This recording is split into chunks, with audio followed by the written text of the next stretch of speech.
Nate Wangler and Ryan Glinsky as we get ready to welcome on the newest name and face here on Inside the Game, your basketball bestie, Big Lexi, joining us here on Inside the Game. Alexis Ayala here on episode 232. Ryan, looking forward to this conversation. What's up? Welcome in. Oh boy. Oh, I believe maybe muted. Oh boy. Okay. There you go. Oh, there we Are go. we All there? right. Yeah. Yay! Got you. Yes, Welcome real into Inside basketball the Game. bestie. There we go. Thank you. Welcome in. Appreciate you joining us here on the show today and just getting a chance to chat with you. I know you've done some work with NSN and PMG before. Before we get into everything, though, I watched some of your content, and I got to ask, I know that big is a term of endearment on the east side of the state. Big Gretch is an example of that. So I'm curious, where did Big Lexi come from? Did you come up with that yourself, or was someone calling you that? No, you're not allowed to come up with your own nicknames. That's against fair. rules, Okay. unless you're LeBron calling yourself the king. That's fair. Then you can. But no, it actually came from, if you guys remember the Vine that went viral back in like 2015, maybe 2016, of Go Big Lexi, Go Big Lexi, and it's just this kid Oh, yes. break dancing Yeah. in the middle of a circle, and everyone's like, Go Big Lexi, and then from then on, everyone at my high school was calling me Big Lexi. All right, fair. Yeah, that's All a right. Vine. That's a crazy shout. Vine hasn't existed for Yeah. a OG. long time. But Alexis, what got you into broadcasting? I've always loved basketball and the game. I played basketball my whole life growing up, learned like the work ethic and the passion and the love of it from my dad. And then I went to Lawrence Tech to play college basketball at an NAIA level in the WAC. And then from there is when the idea of broadcasting was ever born. Like so many broadcasters, they have pictures of themselves from when they're tiny little tots with a microphone in their hand or practicing play calling and things like that. And honestly, it had never even crossed my mind. I've never even thought of it until I didn't really know what I wanted to do. I ended up signing my letter of intent with interior design on there. And I'm like, I don't know. Like, someone told me this involved math, and I'm realizing, like, I hate math. So I don't know if this is the career choice for me. I talked to, just an advisor, and she was wonderful, Judy, and she told me, listen, you're an athlete. Are you interested in sports? Since you're an athlete, I'm like, yeah, of course. Like, I watch them all the time. She's like, great. Do you like to write? Do you like social media? Do you like to talk about sports? Do you like recording it or just literally being a part of sports in any way? I'm like, yeah, but I've just never thought that I could actually do that for a career. And she's like, yes. So that's how the idea was born for me, just having no idea what I wanted to do and talking to a wonderful advisor at a tiny little school who cares about every single student there. The athlete to broadcaster pipeline is obviously a really strong one, and we see this a lot with former athletes getting into broadcasting. How has being an athlete parlayed itself into being a broadcaster? How has it helped you get to the heights that you have so far? I would say it's helped me in a lot of ways. In terms of what it takes to be great in the mindset and the trust the process type of thing. But I would also say, surprisingly, it has hurt me in some ways that I would have never thought of when I was an athlete or when I was starting in the sports broadcasting world. Like I said, I played at an NAIA, so a tiny little school. And I've been blessed to be hardworking enough and grind enough to get to a point where I got to get some ESPN national, like linear games calling basketball, doing what I love. However, it's so rare. Like, if you did not play Power Five or coach Power Five at a big level, the analyst chair 99.9% of the time does not get to be yours. Yeah, sure. Like at, a little bit of a smaller level or things like that. Sure. That helped me get in with like the ESPN Plus and mid majors. And I'm still calling Division One basketball and I'm having a ball and I absolutely love it. However, to like move up to like be a big dog, Big Lexi of course wants to be a big dog. The analyst chair is so hard. You're fighting against the Doug Brunos and like the Tom Brady's of the world to get into an Yeah. analyst chair. So I'm switching over lanes into the play-by-play chair, and I'm having so much Yeah. fun learning that. It's a whole new adventure. But I would say, being an athlete, everyone tells you, "Oh, you played college basketball. You should be an analyst." So that's kind of where it hurt me in a way Mhm. because I didn't play at a big enough level, and spent so many years grinding away at that analyst spot, and then just now like restarting a journey in the play-by-play chair. You said you're kind of transitioning to play by play. What has what has been your toughest, I guess, challenge you've had to face with just being, a color commentator for a while, then now going into to play by play? Gosh, the toughest part about play by play is you think you get to talk so much more because you're calling so much action, but you talk in a completely different way. As an analyst, I get to explain and use full word sentences or full sentences and give details and juice in the meat and lay it on thick. And then as a play by play, I talk way too much right now. Like, we are in sessions with my talent coach, and she's like, "Lexi, one word pops. Stop talking like an analyst." so I've been in so those it, it's sessions. hard Mhm. because I'm a big talker. So we're working on that Yeah. part of it, but it's so fun. So fun. And it's so much about expression and energy too as a number two, whereas a number one, it's a little bit more controlled and balanced. And so it's definitely there are certainly some growing pains there. I wanted to go back to something you said a little bit earlier. You talked about your dad. And I see him on a lot of your social media posts. It seems like you guys actually work together sometimes with what he does, and so he's always in the picture. How important has dad been in this entire journey? Because my dad personally was it's probably the biggest reason why I'm sitting here right now doing this. Yes, same. I could almost cry like talking about my dad. He had me at 16 years old, Wow. and my real mom was in and out of the picture, and then she ended up just passing away a year or so ago. Oh, And okay. my dad has just been my rock the entire time. Like, he taught me, like I said, the love of the game, passion and hard work, but he also taught me like how everything that you learn in the game of basketball is a life lesson. And so that love that I learned to pour into basketball, I learned to like pour into people, and the work ethic and Yeah. just every little lesson it poured over. Just the greatest guy I've ever met in my life, and gives me so much hope for like how kind and good people can be to one another outside of work.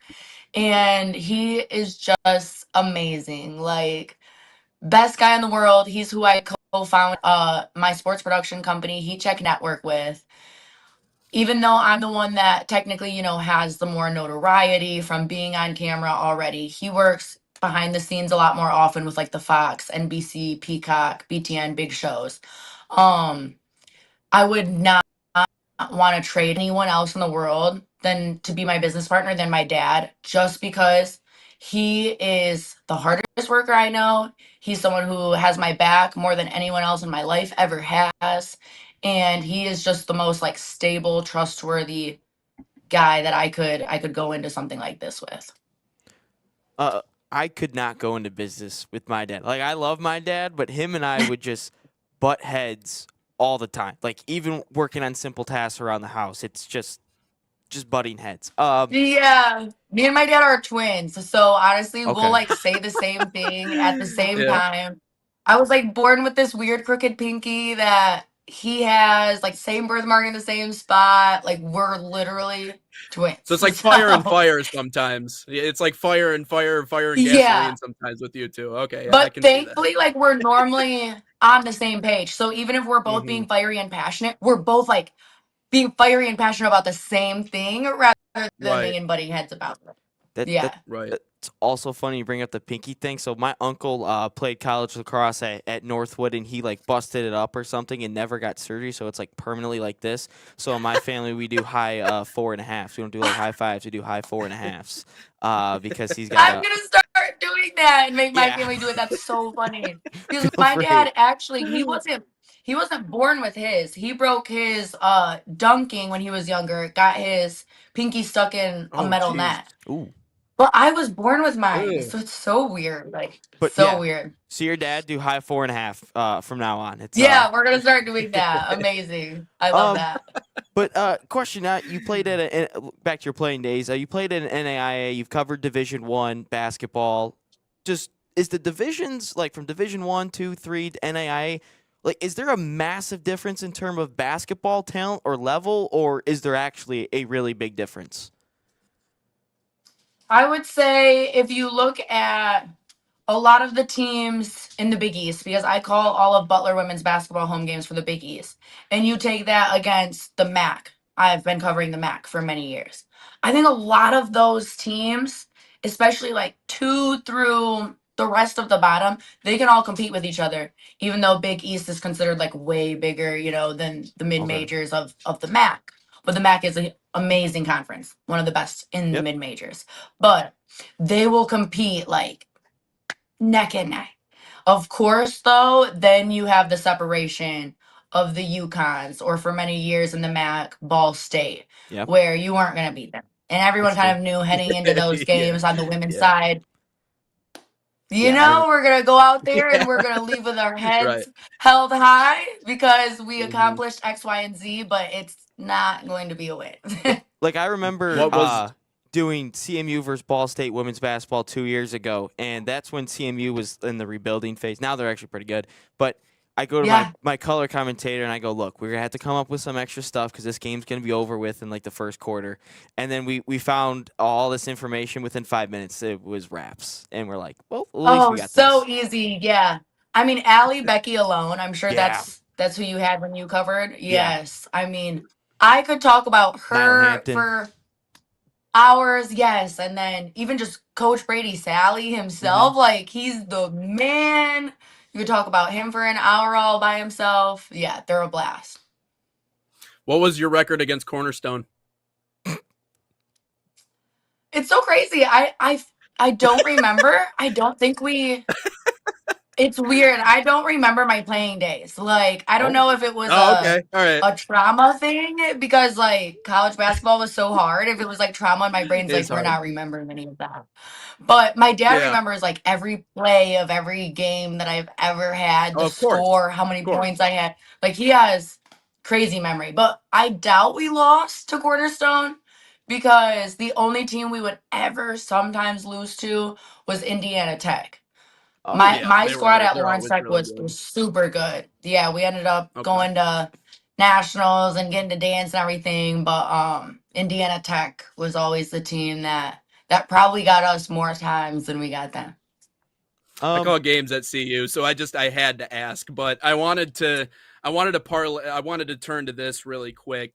Something that obviously is really important to you, and you've talked about it before, is the women in sports component of what you're doing, and advancing your career and continuing to get to that next level, but also helping out other women that are getting into this line of work as well. What is your part in your mind in trying to continue that movement and get more women involved, specifically in the media side? How are you trying to move that forward? Well, especially with Heat Tech Network is where I'm finally feeling like I can make a real difference in bringing so many students who are learning, women, minorities as well, need Yeah. that extra shine and elevation. And I'm trying to get out there and put them on a bigger stage, give them a chance, just like we're doing with the athletes who are, in high school or in NAIA, community college, not getting the shine that they've worked their entire lives for this far. That I just want Yeah. to be the person that someone can look back at and say, that was so cool that Lexi gave me my first opportunity, or one of my first opportunities, and a jumping pad to leap off of. I really Yeah. have a desire in my heart to help people out. And I've tried as much as I can from the roles that I've been in, trying to get people sideline gigs when I'm play-by-play or analyst on the shows that I'm on, or I do a lot of in-game hosting as well. So if that ever conflicts with my broadcast side schedule, then I'll, try to throw someone on a hosting gig at Notre Dame, which Yeah. is so fun. Get your one of your first hosting Yeah. gigs at Notre Dame would Absolutely. be amazing.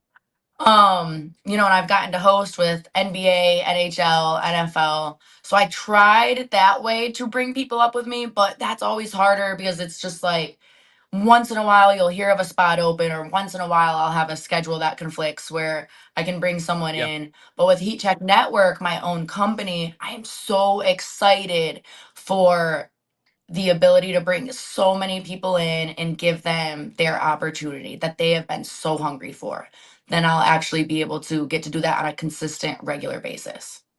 Yeah, no, that's great. I went to Central Michigan and we had creatives doing it. Stats were girls as well. Creatives, talent, sideline reporter. Like, no, that's great to hear, and it's really promoted at Central Michigan too. So that's kind of where I first got all that. And I'm glad it's going everywhere Yeah. else as well. Central is a great school. For just a quick tidbit, Central and Michigan State, if you are wanting to stay in the Mitten or go to the Mitten for college, those are pretty much your only options if you're looking for sports broadcasting. If you want to go to like the best of the best, Michigan State and Central for sure. Thank you. Finally, Central Or Michigan gets Cornerstone a name on this University. show. So much Western Michigan on here. We're always sweeping all the awards at the MAB and everything. I'm gonna say Michigan State's number one, of course. As a Spartan, go green, go white. Michigan State's taking the top spot, but Central's number two for sure. Speaking of Spartans and women in sports, CMU basketball Coach Haney got a contract extension yesterday with Central, and I got to tell you, I'd run through a brick wall for her. I was coming back from a trip at Akron, and she's like, "You're Ryan, right?" I'm like, "Yeah." She's like, "They forgot your pizza at Domino's. We're gonna go back." I'm like, "Coach, it's fine. Like, we just had a tough loss. It's like a 5-hour drive back." And she's like, "No, we're going back to get it." And from that day on, if Coach called me and was like, "Hey, you need to run practice for me. I don't care what you got going on." I'd be like, I'm there, Coach. I'm there. Um, I love it. She's amazing. I actually got close with her wife when I was a student at Michigan State during COVID, calling all of the games by myself in a little shoebox for Michigan State women's basketball. And Coach Haney's wife actually shot me a text one day. She's like, "Hey, Lexi, got your number. I can tell you're in there, doing your best all by yourself. If you ever want to hop on a call with me and I can, give you the inside scoop, kind of like a mini coach's call, because Susie Merchant wouldn't do it with the students. She's like, that, I can do that with you." I was like, oh my gosh. So that was my first chance actually getting to really learn about the team and whatnot. So that is an amazing family. And I would also run through a wall for Coach Haney. last one here. Been in a concert mood recently. If you could go see any concert, artist, band, dead or alive, who you choosing? Oh my gosh, dead or alive. That makes it crazy. Whoo, pressure. Um, Okay, I have to do both. I have to do both. Alive, my guy is Justin Bieber. I have been a believer since 2012. My Bieber first Fever Twitter is handle was big on the Lexi. show. Yeah, no, I I told you, love Ryan, Bieber. he's good.